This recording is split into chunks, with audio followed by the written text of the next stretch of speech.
Eu sou humano e, portanto, nada do que é humano me é estranho. Assim falava o poeta e dramaturgo romano Terêncio, e assim falo eu, Flávio Ricardo Vassoler, escritor, professor, youtuber, nômade, fiel como os pássaros migratórios e psicanalista em formação. Muito boa noite, pessoal. Boa noite a todas, boa noite a todos vocês. Nós estamos aqui dia 10 de agosto de 2022 para mais uma live, para mais um vídeo ao vivo do Vassoler Responde. E o tema desse Vassoler Responde de hoje me parece muito importante. Nós falaremos sobre Jesus Cristo. Eu vou dizer a vocês o que eu penso sobre essa que é uma das mais importantes figuras históricas da humanidade, Jesus Cristo, o fundador do cristianismo. Jesus, filho do carpinteiro José e da dona de casa Maria, nascido na cidade de Belém, ali na Palestina. Aliás, no fundo aqui desse vídeo, eu coloquei hoje uma foto de turíbulos, de incensórios que estão suspensos na Igreja da Natividade, em Belém, na Palestina, onde eu estive em fins de 2017, depois em fins de 2018, e quando nós descemos um lance de escadas nessa igreja histórica, ao local onde Jesus Cristo teria nascido. Por que eu digo teria nascido? Porque, dada a antiguidade desse fato histórico, é muito difícil precisar onde, na cidade de Belém, Jesus Cristo teria nascido. O que nós sabemos é que Cristo morou a maior parte da sua vida pré-pública, ou seja, a gente conhece a vida de Jesus Cristo dos 30 anos, quando ele começa a sua pregação pública, até os 33, idade que ele tinha quando, segundo os relatos dos evangelistas, sobre os quais eu vou falar, é claro, Marcos, Mateus, Lucas e João, Cristo foi crucificado aos 33 anos. Morou, era conhecido como Nazareno pelo fato de ter morado a maior parte de sua vida ali em Nazaré, cidade onde eu também estive. E deixei então essa foto com esses belos turíbulos ali ao fundo para vocês contemplarem. Quero pedir a vocês aqui, olha só, nós já temos uma pergunta aqui, do Dev perguntando se eu sou cristão. Eu vou responder essa pergunta, muito obrigado aqui. Antes de começar esse Vassoler Responde, eu quero pedir algumas coisas a vocês. Primeiro, para vocês darem um like aqui no vídeo, curtam o vídeo, disseminem esse vídeo pelas redes sociais, para que nós possamos chegar cada vez mais e mais pessoas. Como eu sempre digo, então disseminem pelo Instagram, pelo Facebook, pelo WhatsApp, Twitter, aqui pelo YouTube, LinkedIn, por onde vocês quiserem, tá? Quero pedir também às pessoas que vocês já podem mandar o super sticker e o super chat. Quem tiver aqui ao vivo no YouTube, mandem um super sticker, mandem um super chat, apoiem aqui o meu canal do YouTube, crescendo cada vez mais. Chegamos ontem a 57 mil pessoas. Estamos caminhando a passos largos para cumprirmos o primeiro objetivo, para assentarmos a pedra fundamental do canal, que será assentada quando chegarmos a 100 mil pessoas. Chegaremos. Caminhamos nesse sentido, caminhamos nessa direção, caminhamos juntas e juntos. Quero pedir ao pessoal que está no Instagram, que está no Facebook, professor Flávio Ricardo Vassoler, que venham aqui para o YouTube, que prestigiem a transmissão no YouTube. E quero pedir a vocês que estão aqui, que coloquem o nome da cidade. De que cidade vocês estão falando, gente? Olha lá. Olha aqui, ó. Tiago Monteiro de Souza, de Salvador, capital da Bahia. Olha só. O Alexandre Lombardi falando de Mairinque, em São Paulo, interior de São Paulo. A Kátia Máximo falando de Dourados, Mato Grosso do Sul. A Márcia de Souza Lino falando de Guarulhos, em São Paulo.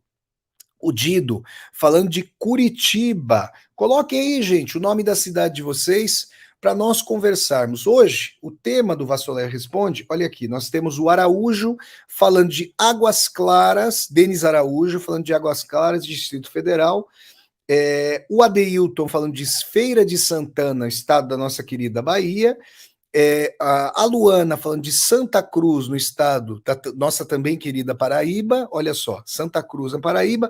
A Thalita está em São Miguel dos Campos, no estado das Alagoas. É isso aí, sejam todas e todos. Gente, Brasil inteiro aqui presente, hein? Então vamos lá, gente. O Franco tá falando aqui do. A Esther Francol tá falando do Rio de Janeiro. A Flávia tá falando de Fortaleza, no Ceará. Fabiana Merli, ou Merli, o Fabiano, falando de São José do Rio Pardo, interior do estado de São Paulo. Olha lá, o Flávio Tadeu falando que pediu informações sobre o curso, meu xará Flávio, de Sorocaba, ele vai fazer o próximo curso, beleza. Então vamos lá, gente. O que é que eu penso sobre sobre a figura histórica de Jesus Cristo? Então, antes de mais nada, eu gostaria de dizer a vocês o seguinte: Jesus, Yeshua, que falava aramaico, não hebraico, o judeu Jesus, como nós sabemos, Cristo era judeu, não escreveu nenhuma obra. Como Sócrates, né, que o antecedeu, professor de Platão, Cristo não legou escrito, então a gente só sabe de Cristo por intermédio de terceiros, de pessoas que ou conviveram com Cristo, ou receberam seus ensinamentos e suas lições, e aí nos legaram ou os evangelhos, a boa nova de Cristo, né? Quatro dos quais são canônicos. Quando a gente lida ali com o Novo Testamento, a gente sabe que os evangelhos de Marcos, Mateus, Lucas e João são reconhecidos, são canônicos, reconhecidos como canônicos pela Igreja Católica, e o protestantismo, as denominações protestantes também elegem esses evangelhos como canônicos. Só que, por exemplo, Judas Iscariotes e Maria Madalena, que foram personagens que conviveram com Jesus Cristo, escreveram seus respectivos evangelhos que não foram reconhecidos como canônicos, né? A gente tem também evangelhos tidos como apócrifos. Então, nós temos contato indireto com a vida de Jesus. Isso é muito importante, por quê? Porque uma coisa é a pessoa se pronunciar a respeito de si mesma, a respeito do seu trabalho. Outra coisa é uma terceira pessoa, no caso, 4 seguidores, discípulos de Jesus Cristo, escrevendo sobre a obra, escrevendo aquilo que nós poderíamos chamar de boa nova, o evangelho, o evangelion do grego, mas num sentido agiográfico, ou seja, uma biografia que sacraliza Jesus, né? Então eu quero dizer, antes de mais nada, que eu tenho muito respeito pela figura de Jesus Cristo. Respondendo à pergunta aqui do Dev, se eu sou cristão, eu tenho bastante espiritualidade, não sou cristão, ou seja, eu tive formação católica, meus pais eram católicos, a minha mãe quis que minha irmã e eu fizéssemos primeira comunhão, eu fiz primeira comunhão, mas não professo o catolicismo há mais de 2 décadas, né? Tenho espiritualidade, não sou ateu, já me pronunciei nesse sentido aqui muitas vezes no meu canal do YouTube, só que eu não sou cristão. Vassoler, você tem alguma religião específica? Não, eu não tenho nenhuma religião. Hoje, inclusive, eu recebi uma mensagem, né, de uma aluna e amiga, a Tamires, perguntando se eu era espírita, e aí eu disse para ela, falou, olha, Tamires, tenho muita simpatia pela filosofia espírita, pelo espiritismo, mas não me professo espírita, me professo aí espiritualista, digamos assim. Bom, mas o que eu penso sobre Cristo? Então eu queria dizer primeiro isso, que nós não temos contato direto com o que Cristo fez, não temos um livro, uma confissão, uma autobiografia. Portanto, tenhamos o devido cuidado, né, a devida cautela para nos aproximarmos de determinadas colocações, com todo respeito aos textos com que podemos ter contato. Numa outra medida, nós sabemos que Cristo tem uma origem muito humilde. Cristo é filho do carpinteiro José e da dona de casa Maria. As pessoas que têm profissão de fé católica e protestante acreditam, têm uma profissão de fé no sentido de que Cristo foi concebido por intermédio do Espírito Santo, que Cristo é filho de Deus, do Deus Pai. Cristo sendo Deus Filho, sendo justamente filho de Deus Pai. Eu tenho respeito por essa profissão de fé, não é a minha visão sobre Cristo, então eu quero trazer a vocês uma visão sobre Jesus Cristo como um ser humano de alta sabedoria, de profundos ensinamentos, de profunda espiritualidade e respeito todas as posições de pessoas que acreditam que Jesus Cristo é Deus ou é filho de Deus, tá? E quero explicar para vocês o seguinte: essa dimensão da Santíssima Trindade, quem acredita na Santíssima Trindade, acredita que a Santíssima Trindade é eterna. Quando nós estudamos a história de formação do cristianismo, e eu recomendo a vocês um livro muito importante do historiador, salvo engano, britânico, Paul Johnson, que, salvo engano, é cristão, que escreveu uma história do cristianismo. Eu, inclusive, já fiz uma leitura de Vassoler aqui no meu canal do YouTube, Flávio Ricardo Vassoler, e li trechos dessa obra História do Cristianismo, do Paul Johnson, e o que eu achei muito interessante é o seguinte: no começo nos primeiros tempos, nos primeiros anos da cristandade, após a crucificação de Jesus Cristo, o mundo antigo era dominado por Roma. Roma era o maior império, e Roma tinha a profissão de fé politeísta, né? Que hoje é chamada de pagã. Quando se começou a falar, a partir dos evangelhos, né, que havia Deus Pai, o Espírito Santo e Deus Filho como trindade, houve tensões nos primeiros movimentos do cristianismo entre aqueles que falavam de um cristianismo monoteísta, porque filho dileto do judaísmo, né, o judaísmo monoteísta, como nós sabemos, e de um cristianismo que poderia, segundo algumas vertentes, dialogar com mais de um Deus, porque havia a Trindade. E isso, gente, gerou uma série de embates nos primeiros séculos da cristandade, a ponto de, no século IV depois de Cristo, quando da conversão do imperador Constantino ao cristianismo, e aí da transformação do cristianismo em religião oficial do Império Romano, portanto, de uma religião perseguida a uma religião oficial da maior força imperial de então, o imperador Constantino convocou o Concílio de Nicéia. E ele convocou os teólogos, os estudiosos da cristandade mais proeminentes de então, para que eles resolvessem essa questão da, da Santíssima Trindade. Como era possível que Deus fosse um só, mas houvesse Deus Filho e o Espírito Santo? E aí se chegou a essa dimensão, aí se construiu historicamente, com respeito a quem tem profissão de fé na eternidade da Santíssima Trindade. Como eu tenho muito interesse por história das diferentes religiões, por história da espiritualidade, por história das diferentes percepções de Deus ao longo do tempo, se chegou a essa construção da Trindade, que era una. Ou seja, eram três, mas fazendo parte de uma mesma unicidade divina. Quero agradecer aqui, deixa eu ver aqui, o Ronaldo, muito obrigado ao Ronaldo, que traz aqui um superchat, eu agradeço ao Ronaldo, e ele faz algumas perguntas aqui. Professor, como é que é? Ser atenção, não sei, ser ateu é obrigatório. O Ronaldo perguntando, eu acho que pelo corretor talvez tenha vindo atenção, ele quis dizer ateu, creio eu.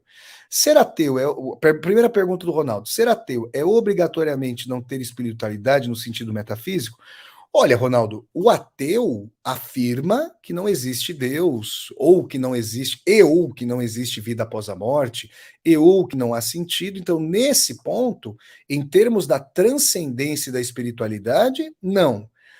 Agora, há muitas pessoas que se dizem ateias, que têm uma profissão de fé ética no sentido da reciprocidade do amor, que são mais espiritualizados no sentido daquilo que nós entendemos sobre Deus como sendo amor e bondade, do que pessoas, por vezes, que professam algum tipo de fé. O espiritismo pode ser visto como uma filosofia? O Kardec dizia que sim, que o espiritismo tinha um diálogo com a ciência, filosofia, ciência e religião. Era assim que o Kardec via a tríade do Allan Kardec, o codificador da doutrina espírita. Ser ateu no Brasil é pecado? Olha, se nós não fizermos como a gente teme que esteja acontecendo, que na verdade está acontecendo no Brasil, e é uma temeridade, uma fusão entre determinadas profissões de fé e Estado, onde há teocracia, onde não há laicidade do Estado, aquilo que não diz respeito a determinado credo é criminalizado, é discriminado. Então, isso é uma questão muito problemática. Muito obrigado aí ao Ronaldo pelo apoio. Então, o Concílio de Nicéia, como eu dizia antes de responder ao nosso querido Ronaldo aqui, o Concílio de Nicéia, ele pacificou essa dimensão da Trindade una. Então, a gente pode falar em Santíssima Trindade havendo apenas um Deus. Jesus Cristo foi um grande líder espiritual na sua época. Na verdade, a sua disseminação mundial é função também da conversão de Roma ao cristianismo. Para vocês terem uma ideia, é muito importante dizer isso para que nós tenhamos respeito à diversidade, à pluralidade religiosas e espirituais. Pessoal, no mundo, na história da humanidade, milhares de tradições religiosas foram criadas e milhares de tradições religiosas deixaram de existir. Não é porque, e aqui eu falo com respeito sempre, essa live aqui, esse Vassoler Responde, é feito com respeito. A profissão de fé das pessoas ou a ausência de profissão de fé. Aqui eu respeito todos os credos, inclusive nenhum credo. Todos são respeitados aqui. E eu quero dizer a vocês que não é porque existem muitas pessoas que acreditam em determinada religião que a religião é verdadeira por si só. Né? Não é a quantidade de fiéis que faz por si só com que uma religião seja verdadeira. Em termos de poder político, social, aí a gente pode entender a disseminação de determinadas correntes. Por exemplo, do Islã, que tem uma diáspora formidável a partir da sua fundação no século VII depois de Cristo, né? Do próprio cristianismo, no bojo do espraiamento de Roma e depois das casas monárquicas europeias, a Idade Média Católica, as casas monárquicas europeias, grandes navegações, esses processos de espraiamento dos valores da fé cristãos ao redor do mundo. Então é importante ter isso em mente. Cristo era um pregador fundamental de sua época, mas décadas depois, com Paulo, que foi o pregador para além das comunidades judaicas, e fundamentalmente para um espraiamento muito forte, com a conversão de Roma, é que o cristianismo alcança grande disseminação. Falemos aqui sobre Cristo, a figura de Jesus. O nome de Jesus é Yeshua. Vocês podem assistir ao filme lá com direção do Mel Gibson, A Paixão de Cristo, em que Jesus, Yeshua, fala aramaico, uma coisa assim formidável, né? Ouvir a língua original de Jesus Cristo, né? Cristo vem de uma família humilde, então, era filho de um carpinteiro, de uma dona de casa, e segundo nós temos notícia, frequentou a sinagoga, era conhecedor da Torá, dos 5 primeiros livros do Velho Testamento, né? Gênesis, Êxodo, Deuteronômio, Números, Levítico, os 5 primeiros livros da Bíblia judaica, a Torá, era um profundo conhecedor da Torá e ia à sinagoga, então era versado ali na lei judaica, né? O que mais que nós sabemos sobre Cristo? Que ajudou, né? Teria ajudado seu pai na carpintaria, o serviço de carpinteiro de José, e nós sabemos mais nada sobre Cristo além disso. Nós começamos a ter contato com Jesus Cristo, com Jesus primeiro, quando de seus 30 anos. Aí vocês podem perguntar assim, Messias, né, que é um substantivo adjetivado para o Cristo. O que é o Messias na tradição judaica? É o profeta que vem para salvar os judeus de quaisquer dominações que haja para levá-los à Terra Prometida, para fazer com que eles sejam os proprietários da Terra Prometida, aqueles que estão na Terra Prometida, que estão lá em Israel, na Terra Sagrada para os judeus. A época de Moisés, se vocês se lembrarem, lá do Velho Testamento, o profeta Moisés, Moisés cresceu como um membro da corte egípcia, por quê? Sendo ele judeu. Por quê? Porque quando o faraó egípcio lançou uma maldição contra todas as crianças de até 2 anos, porque dali viria o profeta, o salvador dos judeus, para retirá-los do cativeiro a que eles estavam submetidos no Egito, a mãe de Moisés o coloca bebezinho num cesto de vime, e segundo ali o livro bíblico, joga no Nilo nesse cesto para que ele não fosse degolado, né? Uma tragédia, né? Uma situação completamente trágica. O bebê Moisés é resgatado, segundo o texto bíblico, por uma nobre da corte faraônica, da corte egípcia, é criado como um sucessor ao trono do faraó. Quando se descobre judeu, Moisés conduz o que se diz, né, a história que se diz, com o auxílio do Deus judaico, Moisés conduz o povo judeu para além, para fora do cativeiro no Egito. Vocês veem que lá no Novo Testamento, isso do Velho Testamento para o Novo Testamento, nós temos algo nesse sentido. Por quê? Porque o rei Herodes, quando soube, o rei Herodes, que era o rei judeu da época, quando soube que o Messias poderia ter nascido ali nas cercanias de seu reino, teria mandado matar os bebês de até 2 anos. E aí tem a questão de que, segundo os relatos bíblicos, Maria e José teriam fugido para o Egito. Eu estive na cidade do Cairo, eu fui para a capital do Egito, foi uma viagem que eu fiz ao lado da minha irmã, e nós fomos, né, vamos dizer, suposta, porque como é que você vai ter certeza de que ali foi o lugar onde viveram Maria e José? Mas está ali, gente. A casa que se aponta para Cristo e sua família no Cairo, no Egito, está lá, né? Então eles fugiram para não serem mortos. Então tem esse paralelismo do Velho com o Novo Testamento. A Bíblia, gente, é um livro que foi coligado como livro único pela Igreja Católica. Tanto os textos judaicos quanto os textos cristãos foram escritos em diferentes épocas. E por vezes, quando a gente lê os livros sem buscar uma continuidade, uma contiguidade, quando a gente os interpreta nas suas contingências, nas suas mensagens próprias, um livro pode dizer uma mensagem distinta do outro. Os estudiosos católicos, ao longo da Idade Média, os teólogos, eles tentaram fazer essas ligações. Não é à toa que quem for ler o Novo Testamento vai ver aquelas notas de rodapé, vai ver aqueles números que nos levam para notas de rodapé. Olha, essa passagem do profeta Jeremias, do profeta Isaías já pronunciava, essa passagem de Cristo já fora pronunciada pelo profeta Jeremias, Isaías e assim por diante.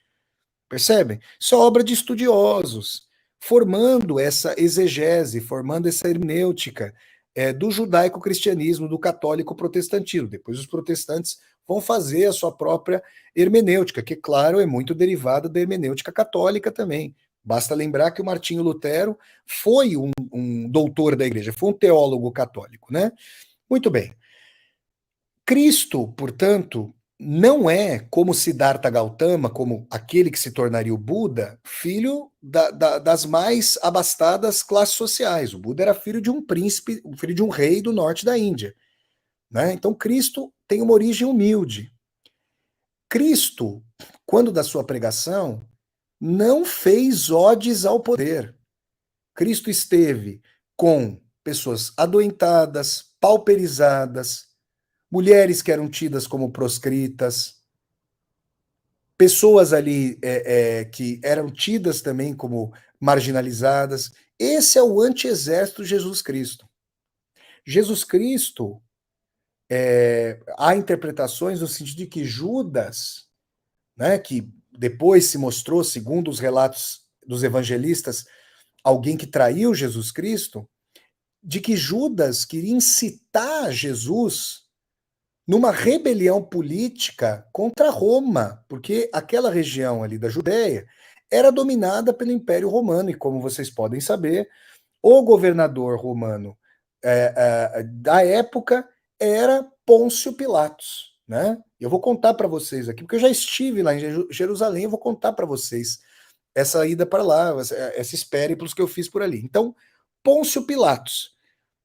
Tem uma cena, tanto do filme A Última Tentação de Cristo, do Martin Scorsese, quanto do romance homônimo do Nikos Kazantzakis, esse grande escritor grego, em que Judas e Cristo estão conversando, e Judas acha que uma casa é construída a partir de sua fundação. Você muda o sentido da dominação política para construir uma nova casa. E Cristo achava, na metáfora que ele trouxe, que era preciso mudar os corações, pelo menos nessa interpretação do Nikos Kazantzakis, que sem uma mudança do coração humano, não seria possível a sustentação de uma mudança política profunda. Isso é muito importante, dito por Jesus Cristo. Então, uma vez, vão lá perguntar para Jesus Cristo o seguinte: Jesus, é possível comer ou não a carne de porco? Quem conhece o rito judaico sabe que no judaísmo e também no islamismo não se come carne de porco. Cristo era filho da tradição judaica. Só que ele diz o seguinte, né? Procurem lá no Evangelho, vocês vão achar. Cristo diz: olha, a carne, o que se come, entra pela boca, sai por onde? Ele não diz, né? Mas nós sabemos por onde sai. É fruto do processo de digestão e depois vai ter aí as necessidades supridas, né? Aí Cristo diz assim: agora, aquilo que sai da boca, aquilo que entra pela boca, nós sabemos por onde sai. Mas aquilo que sai da boca vem de onde? Vem do coração. Então, a boca fala aquilo de que o coração está cheio. Isso é uma das citações mais formidáveis.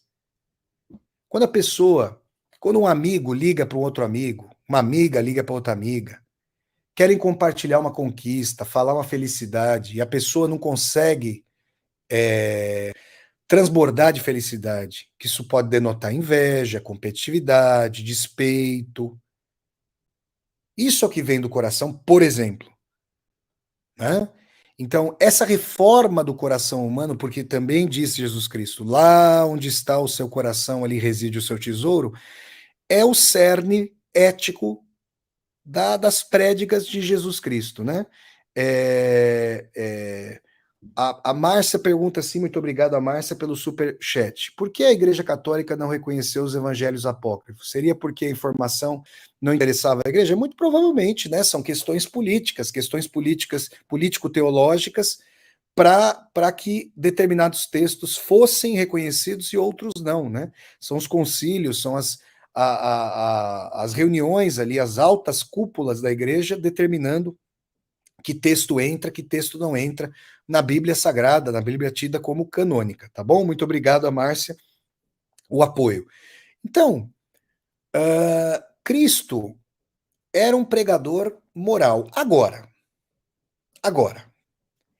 como pregador moral, por outro lado, Cristo esteve desvinculado de quaisquer questões políticos-sociais? Porque algumas pessoas que professam, que dizem professar fé cristã, dizem que o cristianismo ele se volta para a sua atuação dentro da sua casa ou na sua comunidade religiosa.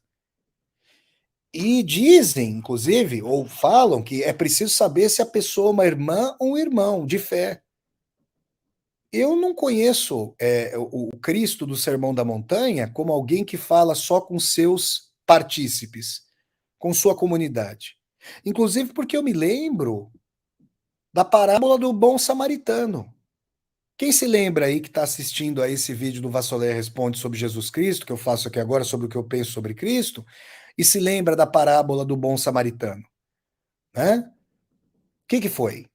A Samaria, gente, é uma região ali contígua a Jerusalém, né? Não está distante de Jerusalém, e o bom samaritano ele não era judeu.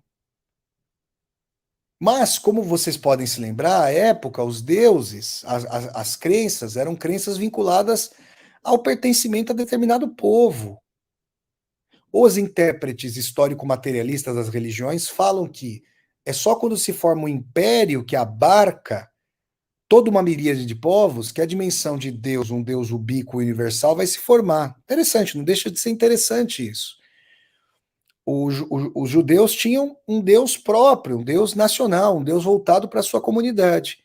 O samaritano, mesmo não sendo judeu, fez uma boa ação, era uma boa pessoa. Inclusive o apóstolo Paulo, em cuja catedral estive lá recentemente, um mês atrás, um mês e pouco atrás lá em Roma, uma bela igreja em homenagem ao apóstolo Paulo, onde Paulo foi morto em Roma, né? E o seu túmulo está lá dentro da igreja, né? O que se coloca é que ele está lá. O Paulo era tido como o apóstolo que pregava para os gentios, ou seja, para aqueles que não eram de formação judaica. Então Paulo é o apóstolo que contribuiu sobremaneira para a disseminação do cristianismo nos primeiros anos, nas primeiras décadas. Paulo não conviveu com Jesus Cristo, né?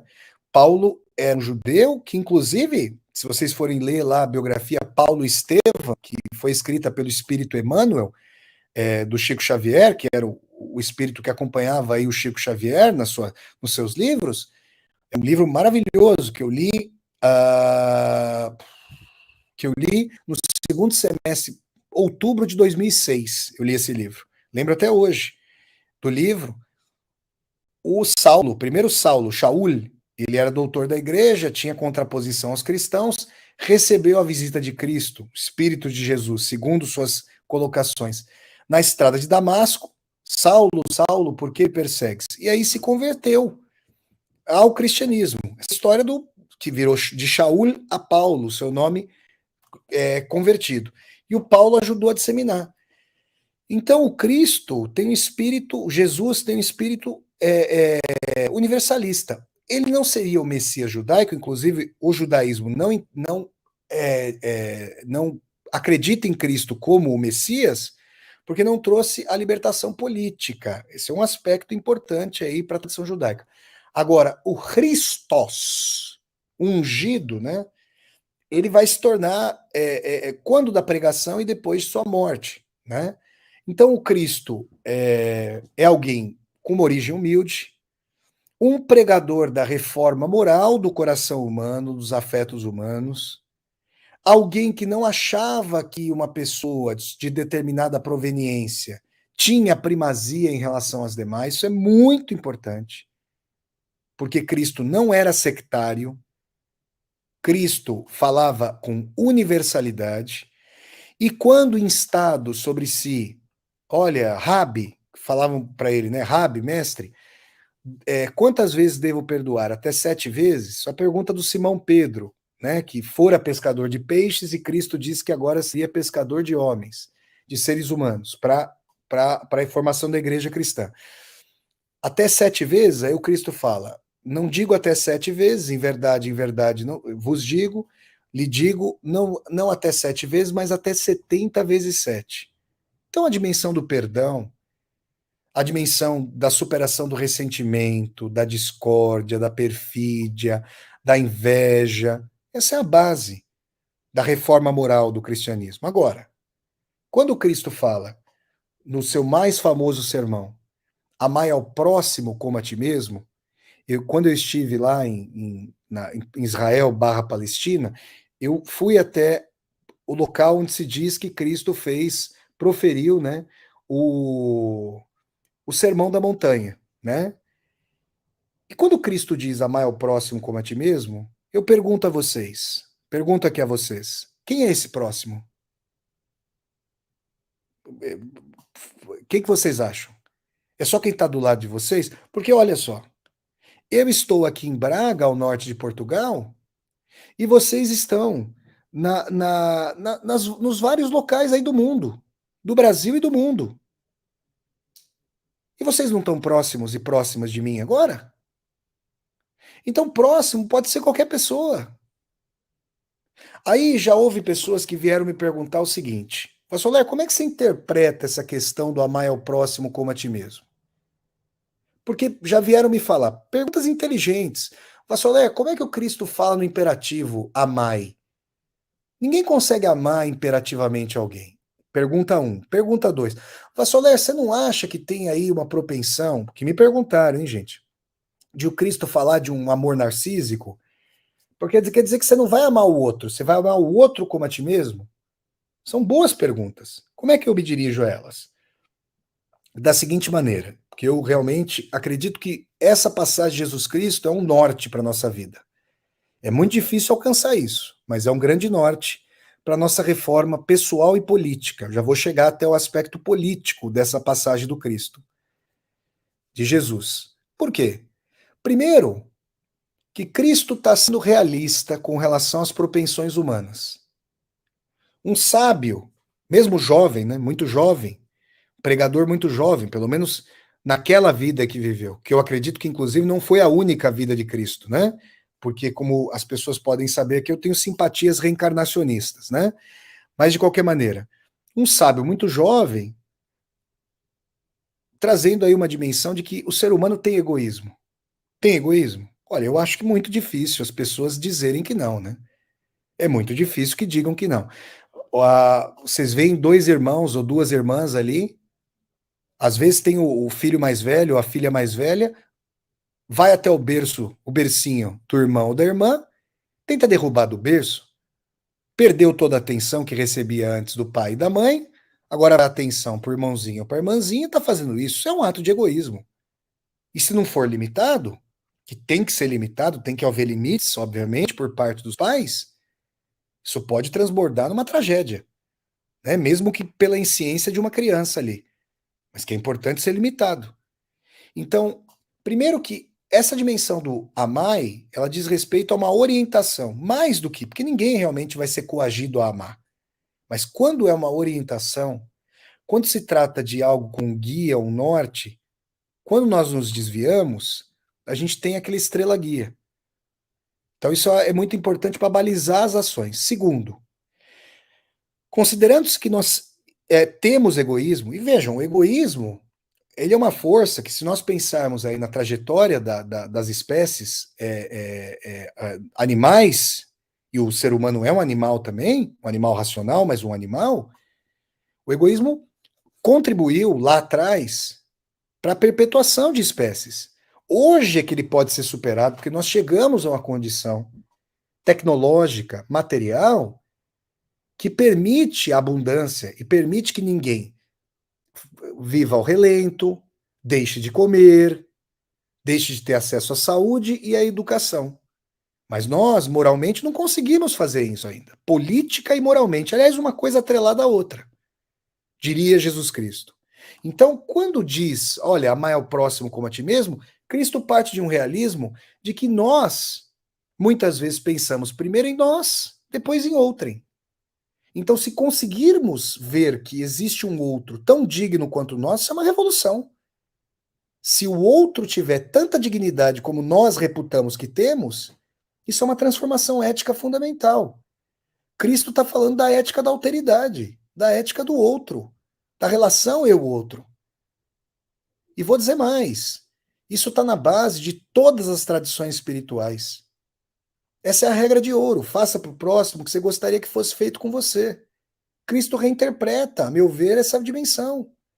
Agora eu pergunto a vocês: como é que uma sociedade que faz com que pessoas vivam na rua, passem fome, estejam desempregadas, uma sociedade que joga uma pessoa contra outra dentro de empresas, escritórios, universidades, como é que uma sociedade dessa vai ser embasada, vai ter como base estruturante o amor recíproco? Não vai.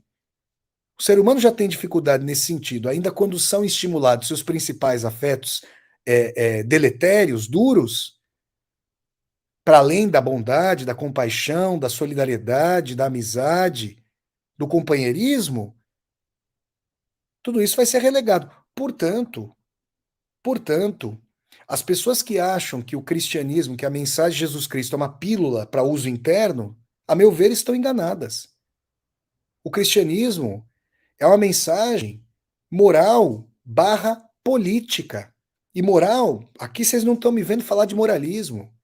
Aqui vocês estão me vendo falar de ética da bondade, da reciprocidade.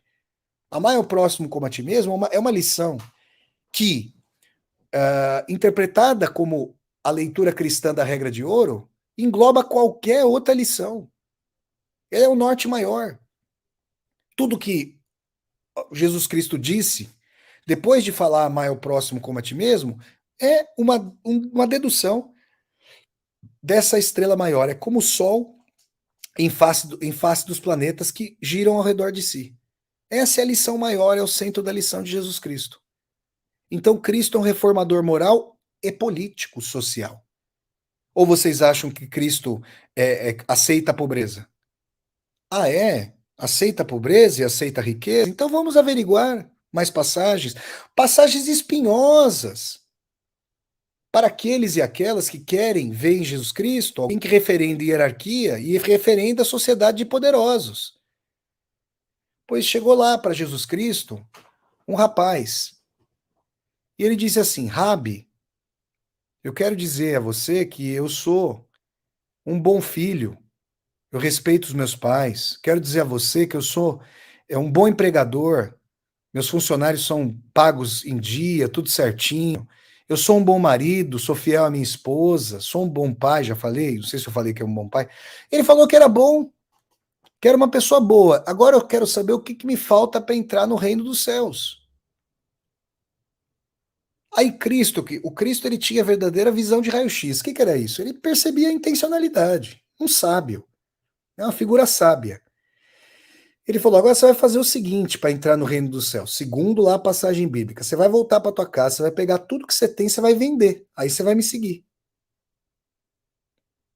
Sabe quando esse rapaz apareceu? Nunca mais. Nunca mais esse rapaz apareceu ali para Jesus Cristo. E aí o Cristo vai dizer: tá vendo? É mais fácil um camelo, que não é um camelo do deserto, viu, gente? É um tipo de nó náutico de corda. É mais fácil um camelo passar pelo buraco da agulha do que um rico entrar no reino dos céus, tá? Isso aí é o quê? É uma ode ao poder? É uma ode ao rei, aos poderosos? Ou é um lema revolucionário? Gostaria que as pessoas que conhecem essa passagem de Cristo, aí a pessoa fala, não, mas você pega essa passagem lá e tal e tal. Então, pois é, pois é. Eu quero dizer a vocês que eu já vi um camarada, um ideólogo do Vladimir Putin, o senhor Alexander Dugin, de cujas ideias eu não poderia discordar mais, um conservador, um reacionário, eu diria, falando de uma passagem de Cristo que é ambivalente. Não vim para trazer a paz, mas a espada. Vim para trazer a divisão entre a mãe e os filhos. Só uma passagem de difícil interpretação à luz do Sermão da Montanha. Por isso que eu fico com o Sermão da Montanha e mostro para vocês quem é mais ecumênico, quem é mais inclusivo, quem é mais benevolente, quem é mais caritativo, solidário. Será que Cristo falaria de caridade ou falaria de justiça social? O que vocês acham? Uma pessoa que recebe caridade, é importante você fazer uma caridade, você pode ser a diferença entre a pessoa morrer ou não de uma noite para outra. Agora, a caridade é suficiente para salvar essa pessoa, para dar dignidade para essa pessoa? Obviamente que não. E por que o Cristo apoiaria uma sociedade em que há uma pessoa que pode fazer caridade e outra que necessita de caridade? Isso é correto? Perante os princípios da ética da alteridade? É muito simples de ver que não. Vassoler, mas então como é que o cristianismo, historicamente, esteve associado com monarquias, teocracias, muitas vezes figuras de proa, de igrejas associadas a poderosos da extrema-direita ou da direita? Porque, como disse Lev Tolstói no livro Em que eu acredito, e como disse Fidel Castro, líder da Revolução Cubana, numa de suas. Inclusive, num livro maravilhoso chamado Fidel e a Religião, um livro de entrevistas que o Frei Beto, amigo do Lula, teólogo da libertação, fez com Fidel Castro. Leiam esse livro. Ambos, Tolstói e Fidel Castro, disseram: até o século IV, depois de Cristo, ou seja, nos seus primeiros 4 séculos, o cristianismo era uma religião dos mais pobres. Vocês vão ver daqui a algumas semanas um vídeo das viagens de Vassoler em Roma. Eu não consegui dessa vez. Quando eu fui pela primeira vez a Roma, em janeiro de 2007, eu entrei nas catacumbas cristãs, que eram os locais subterrâneos onde os cristãos viviam para não serem perseguidos, massacrados, levados ao Coliseu, aquele horror lá, aquele anfiteatro horroroso, criminoso, para serem esmagados e trucidados ali por leões ou por gladiadores.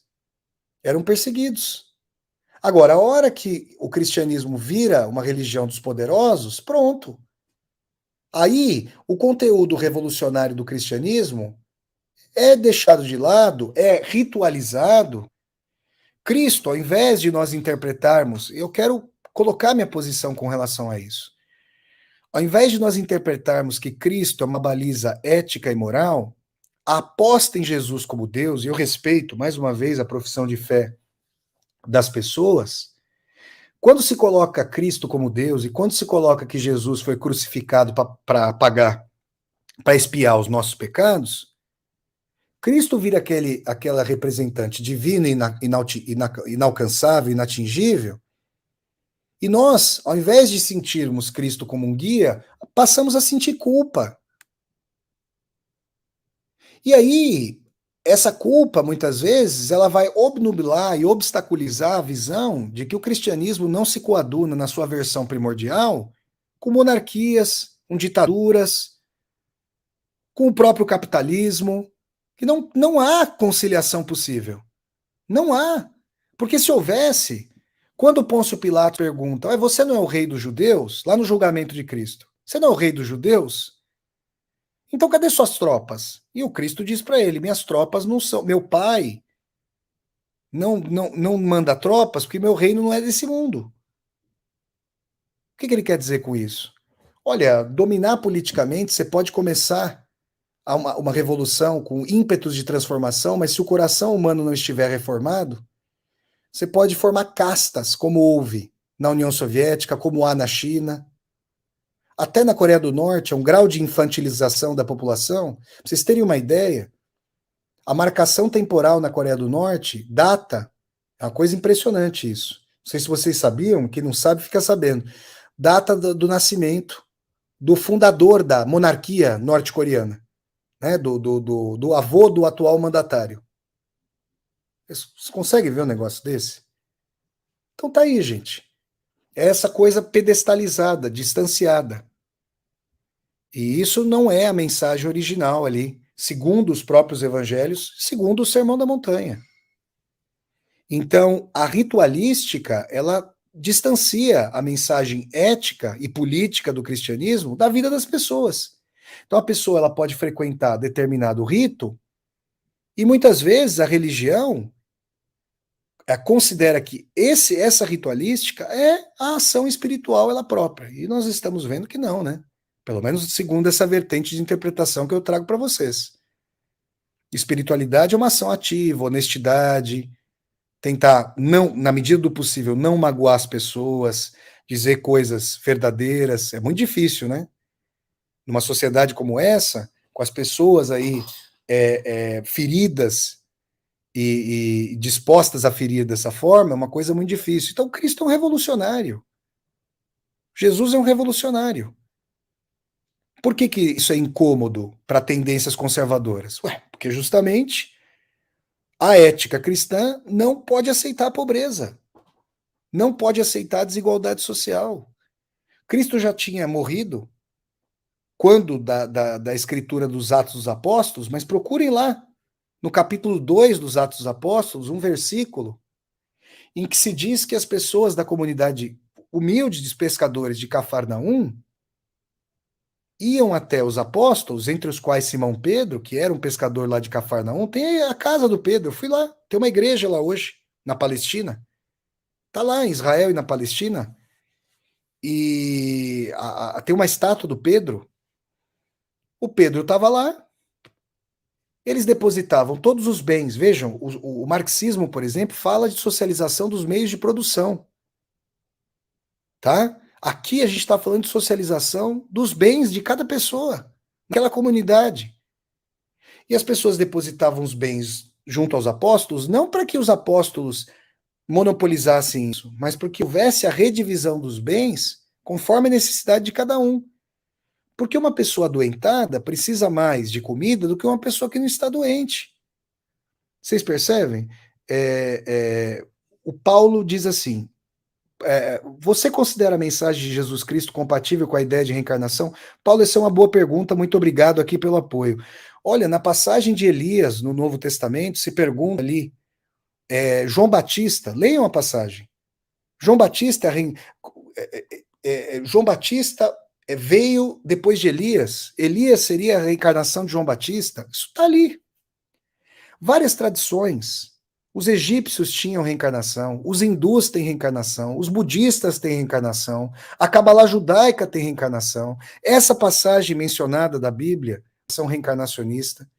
Agora, a Igreja Católica e, consequentemente, o protestantismo se distanciam da tradição reencarnacionista. E muitas explicações que poderiam vir, advir, teologicamente, e eu diria mais, filosófico e cientificamente. Eu acabei de ler um livro do meu amigo Alexander Moreira, livro sobre o qual vou fazer uma resenha daqui a 2 semanas aqui no meu canal do YouTube, sobre evidências de vida após a morte, uma delas, o aspecto reencarnacionista. Então, leiam o Evangelho segundo o Espiritismo, do Kardec, ele vai discutindo passagem a passagem, é muito interessante, é muito importante essa leitura.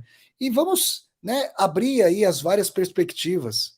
Como eu não sou uma pessoa religiosa, né, como eu não tenho uma religião, eu entendo as mensagens de Jesus Cristo, como eu leio Siddhartha Gautama, o Buda, como eu leio Maomé, como eu leio os profetas judaicos, Moisés, Abraão, como eu leio Krishna, como eu leio textos e preces umbandistas, candomblecistas, do próprio Espiritismo. Ou seja, eu vejo essa mensagem disseminada, eu tento ver, junto com as diferenças que há, as confluências.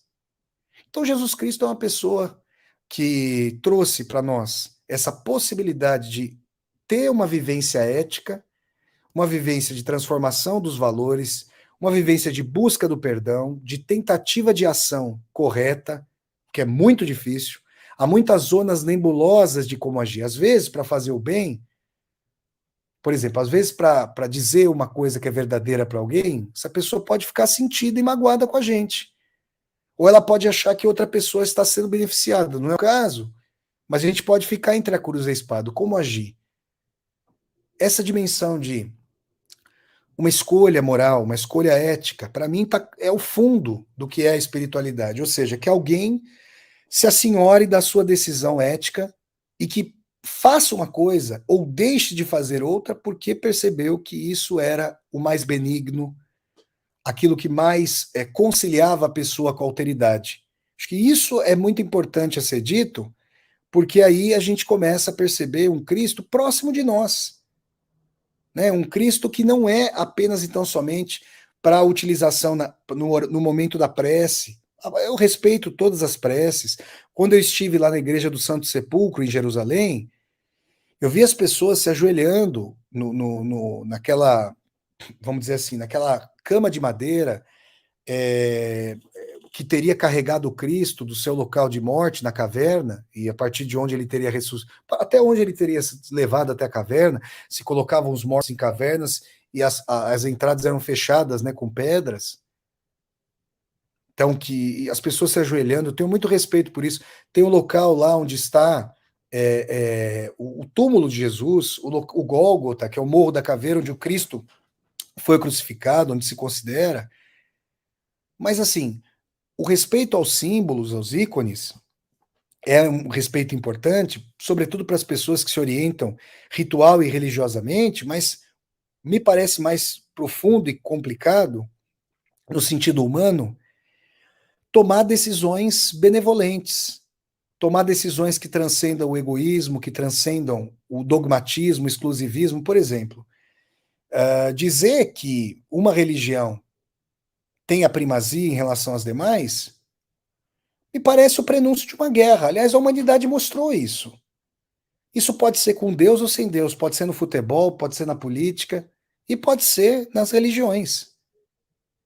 Se os espanhóis achavam que eram superiores aos incas e militarmente os derrotaram, eu li textos em Antropologia 1 na faculdade, dando conta de que havia incas que, ao eventualmente matarem espanhóis, invasores, colocavam seus corpos na água para saber se os corpos boiavam como os corpos dos incas mortos. Ou seja, essa tendência de achar que o humano é o eu do próprio povo é algo que transpassa as comunidades humanas. Quando é que a gente vai conseguir transcender isso?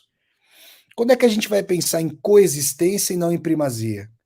Quando é que a gente vai pensar não em catequese dos demais em função da própria espiritualidade e falar o seguinte: olha, o fato de eu ter tido uma formação católica é função de eu ser brasileiro. Eu não sou católico hoje, respeito os católicos e as católicas, mas é um aspecto probabilístico, porque se eu tivesse nascido na cidade de Jesus Cristo, em Belém, as chances se voltariam para eu ser muçulmano ou cristão, porque existem árabes cristãos lá também. Se eu tivesse nascido em Jerusalém ou em Israel, a chance seria de eu ser judeu.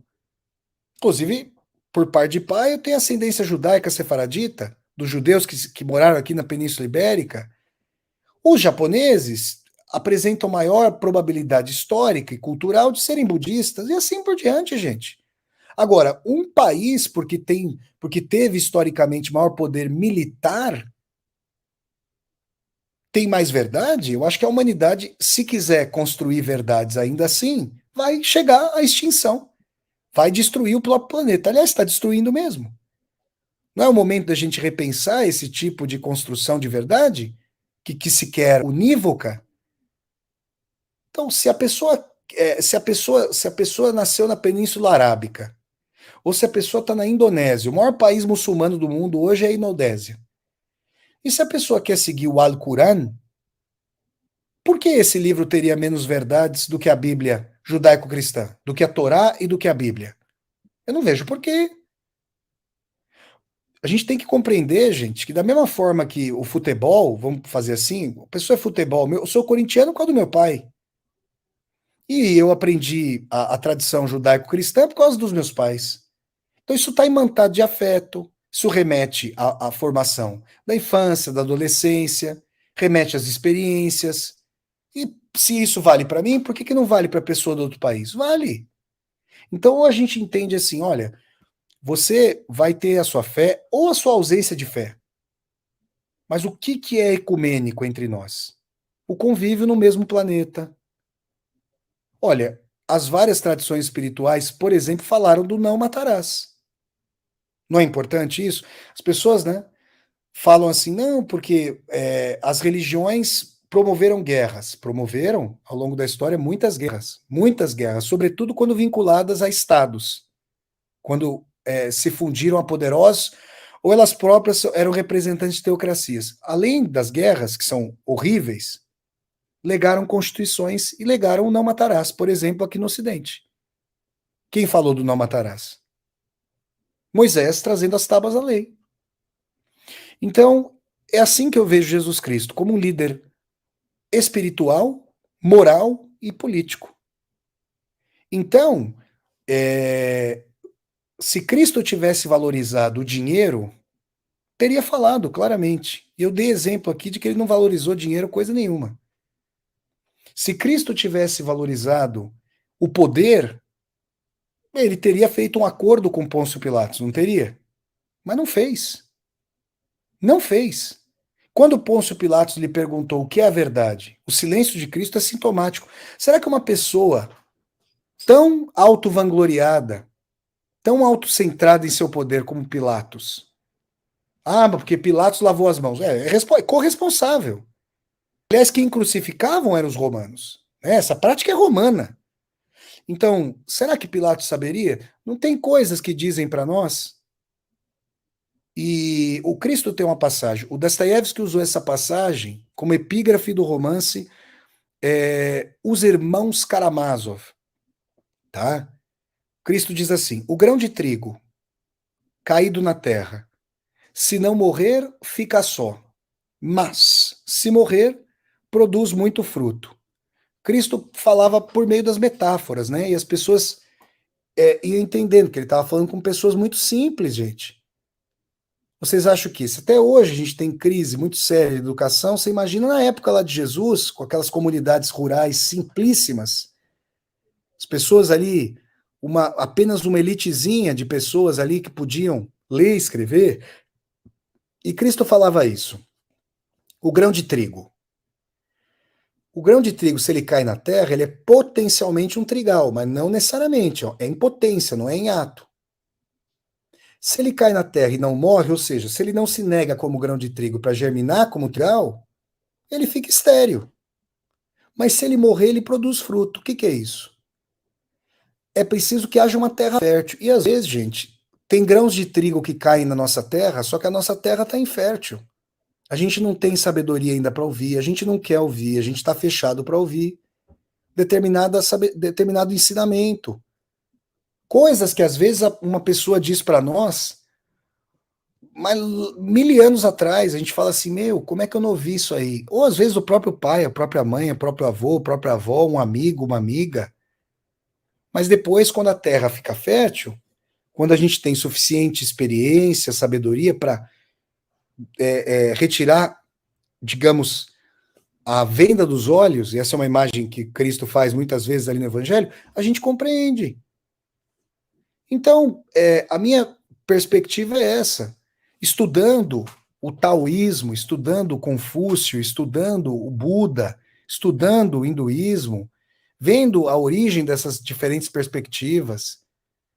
Né? Por exemplo, às vezes, nas vezes em que eu participei de cerimônias do ayahuasca, o Brasil é muito sincrético, né? Havia pessoas ali nas cerimônias que eram ateias, havia pessoas que eram evangélicas, havia pessoas católicas, umbandistas, candomblecistas, espíritas, pessoas buscando complementação espiritual, prática ecumênica. Isso é sensacional. Né? Então, é, é difícil que instituições religiosas que querem ter o monopólio da palavra religiosa litúrgica abram mão do seu privilégio, do seu poder. Mas a nossa prática espiritual não precisa ser essa. E me parece que o Cristo tem um germe aí daquela decisão moral que só.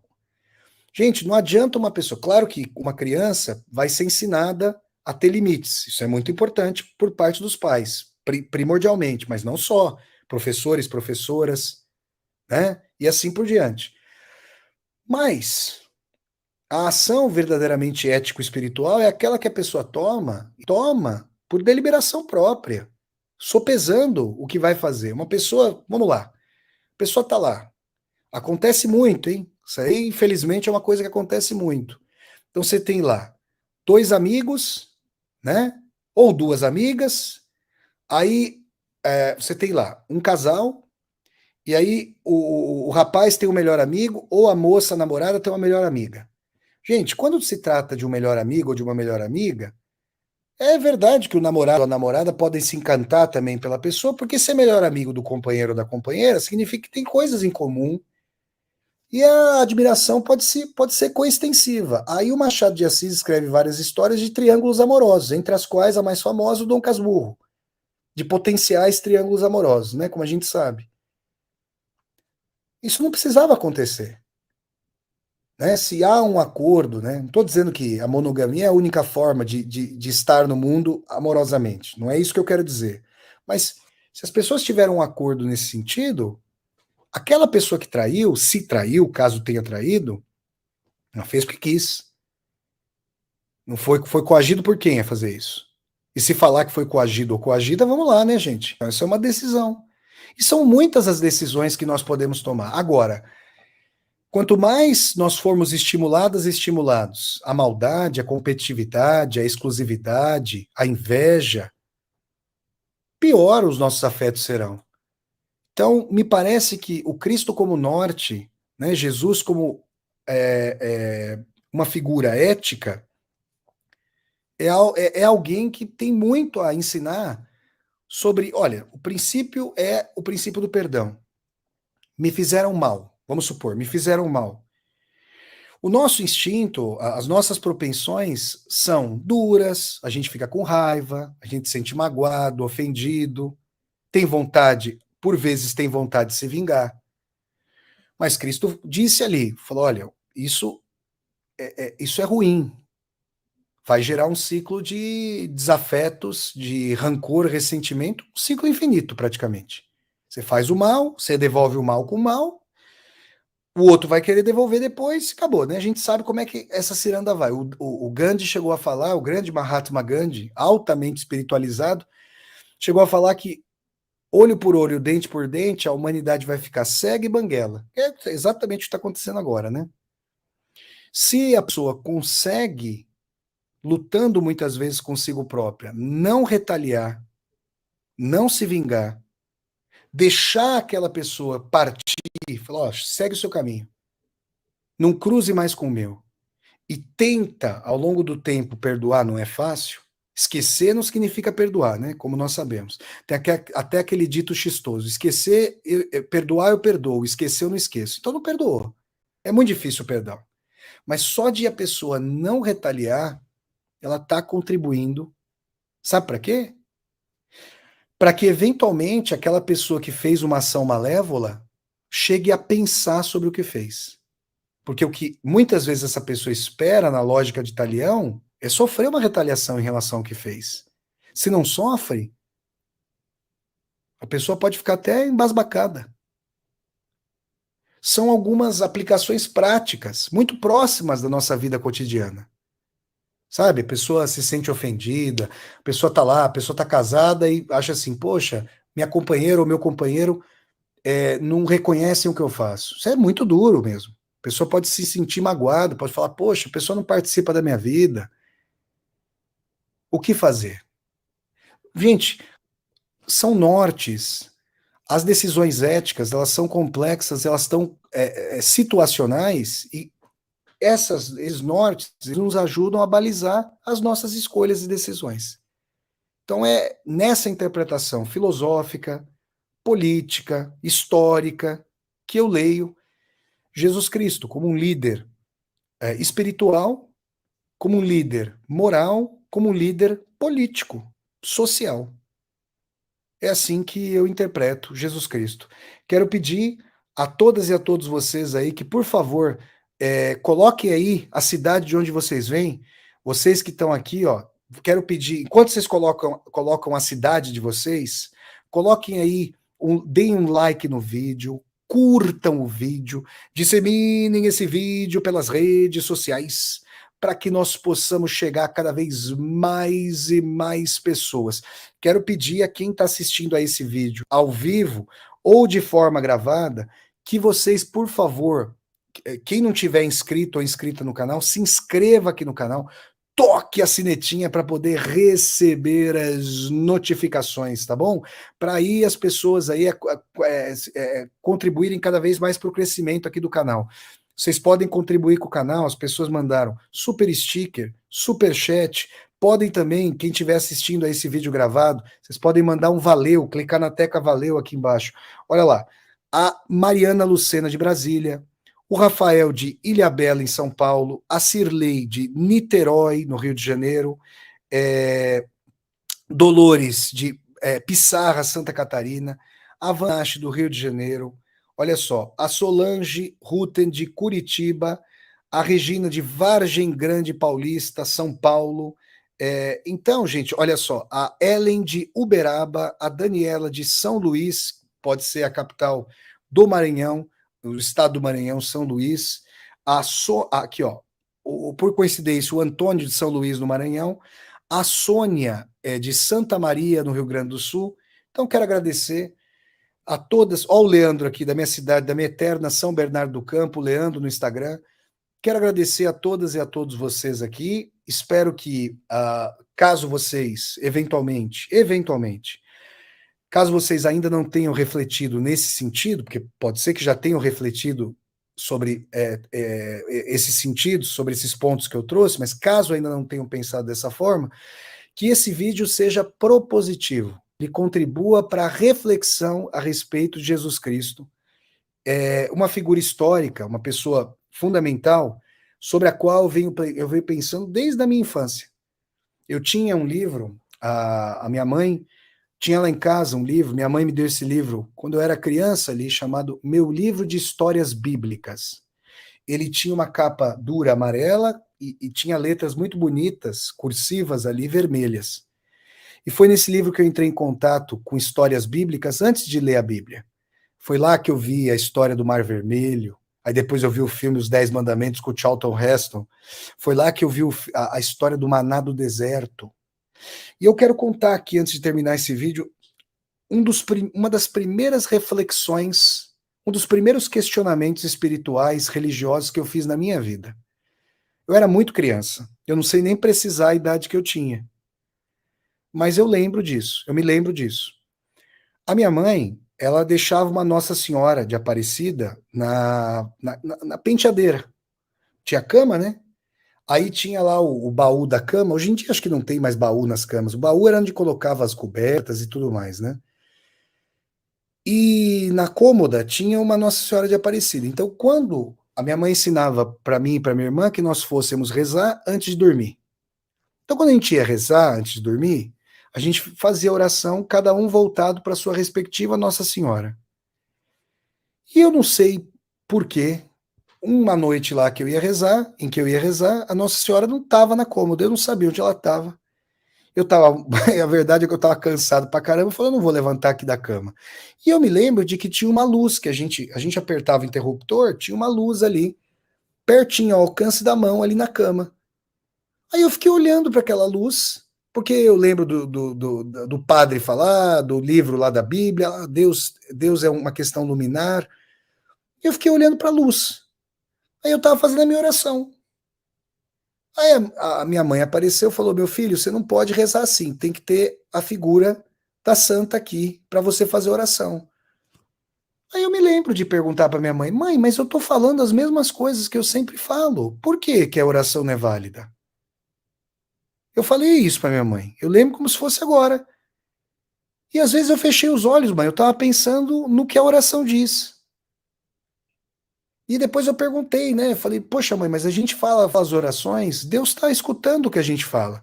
Então essas coisas me acompanham há muito tempo e eu considero que a ação a ação da escolha moral e intelectual também, ela pressupõe a liberdade. Nós podemos ter doutrinas com os mais diversos nomes e profissões de fé, mas aqueles e aquelas que vamos exercer o nosso caminho com base uma determinada espiritualidade, somos nós, cada um de nós, cada uma de nós. Quem vai viver ali nos pontos nebulosos na vida e ter que tomar decisões difíceis, que muitas vezes podem, ao fazer bem para uma pessoa, eventualmente deixar uma outra pessoa machucada, ferida, chateada, somos nós. E como é que a gente vai lidar com isso? Então, espero que esse vídeo aí tenha colaborado com vocês nesse sentido, tá bom? Muito obrigado a todas e a todos. Um forte abraço a vocês. Até a próxima. Até sempre aqui no meu canal do YouTube. Tchau, pessoal. Valeu, abraço.